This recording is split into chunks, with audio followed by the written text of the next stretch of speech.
Geotechnical na pagsisiyasat. Pagbabarena o. Ang percussion drilling ay ginagamit kapag ang auger o washboring ay hindi posible sa napakatigas na lupa o bato. Maaari rin itong gamitin sa karamihan ng mga uri ng lupa. Dito ang pagsulong ng isang butas ay nakakamit sa pamamagitan ng alternatibong pag-angat at pagbaba ng isang mabigat na pagputol o pagmamartilyo na nakakabit sa isang lubid o cable na ibinababa sa isang bukas na butas o sa loob ng isang pansamantalang pambalot. Ang mga casing ay mga guwang na cylindrical na tubo na ginagamit para sa katatagan ng borehole at upang maiwasan ang pagkawala ng likido sa pagbabarena sa pamamagitan ng mga borehole. Karaniwan ng isang tripod ay ginagamit upang suportahan ang cable. Ang stroke ng bit ay nag-iba ayon sa kondisyon ng lupa. Ang pangunahing kawalan ng pamamaraang ito ay hindi posible na makakuha ng mga dekalidad na hindi nababagabag na mga sample. Sa napakatigas na bato, at lalo na sa nabasag na matigas na bato, maaaring gamitin ang pagbabarena ng down the hole EA. Sa kasong ito, ang martilyo, na naglalapat ng paulit-ulit na percussive pressure, ay matatagpuan sa likod lamang ng drill bit sa loob ng butas, hindi katulad ng open percussion drilling kung saan ang martilyo ay nasa ibabaw ng drilling string. Ang drilling string ay nagbibigay ng kinakailangang puwersa at pag-ikot sa martilyo at bit, pati na rin ang nakakompress na hangin o mga likido sa martilyo at para sa pag-flush ng mga pinagputulan. Ang pag-aayos na ito ay nagbibigay daan din para sa mas malalim na pagbabarena ng percussion. Gayunpaman, ang mga inye drill ay karaniwang mas mahal. Drill bit, ang mga drill bits, tulad ng nabanggit dati, ay ang mga tuol para sa pagputol ng mga lupa-bato. Ang mga drill bit na ito ay may iba't ibang laki at hugis, halimbawa spoon bit, spiral-pointed, cone-type, diamond-coated, Forstner bit. Drilling fluid, ang iba't ibang uri ay ang mga drilling fluid HAL. Hangin, hangin-tubig, water-based na mod, oil-based na mod, at synthetic-based fluid ay ginagamit sa panahon ng pagbabarena ng mga borehole sa lupa o mga bato. Ang layunin ng pagbabarena ng likido ay ang mga sumusunod. Pagbibigay ng hydrostatic pressure upang maiwasan ang pag-agos ng tubig sa lupa sa loob ng borehole. Paglamig at pagpapadulas ng drilling bit. Paglilinis ng mga borehole. Tinatanggal ang mga core ng bato at mga fragment na hinukay ng drilling bit at dinadala ang mga ito sa ibabaw. Pagpapadala ng hidroliko na enerhiya sa mga tuol at bit ng pagsukat at paglob. Pagpapatatag ng mga borehole, hindi kailangan ang casing kung gagamit ng angkop na drilling fluid.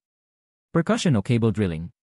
Ang percussion drilling ay ang manual drilling teknike na ginamit sa unang well-drilled sa North America. Sa ganitong pamamaraan ng pagbabarena, ang isang martilyo na bit ay nakakabit sa isang mahabang cable na pagkatapos ay ibinaba sa isang malawak na bukas na butas. Dahil dito, tinatawag din itong cable drilling kung saan ang driller ay gumagamit ng tripod upang suportahan ang mga tool.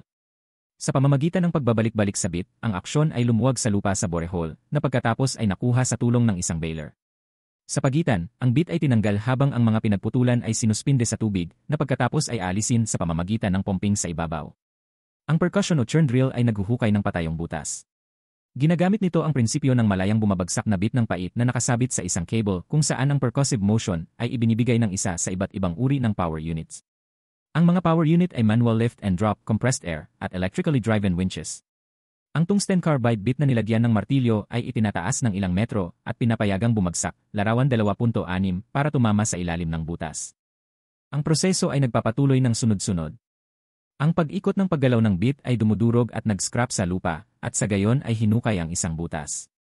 Ang pagputol ng mga bato sa gayon ay gumagawa ng putik o slurry sa pamamagitan ng pagpapababa ng tubig. Ang durog na material ay tinanggal mula sa ilalim ng butas sa isang regular na pagitan upang makagawa ng isang sample. Ang churn drilling ay angkop para sa malambot at katamtamang pagbuo. Sa mas mahirap na pormasyon, kinakailangan ang muling pagtatasa ng cutting bit na madalas na nagreresulta sa pagbaba ng progreso. Ang kapasidad ng churn drill sa orihinal nitong anyo ay limitado sa medyo maikling mga butas, sa ilalim ng 40 metro, maliban kung ang pagbuo ay pinagsama, ang isang bakal na pambalot ay kinakailangan upang maiwasan ang pagbagsak ng butas. Katulad nito, ang pambalot ay maaaring kailangang semento ihiwalay upang maprotektahan ang butas mula sa kontaminasyon o maiwasan ang butas na maging isang sasakyan upang magdala ng iba't ibang mga layer sa komunikasyon, nagtitrigger ng mga alalahanin sa kapaligiran. Tanging isang hindi sementadong pambalot lamang ang maaaring pansamantalang gamitin pagkatapos na mai-install ang permanenteng screen o pambalot. We are open from Monday to Saturday. Thank you for watching.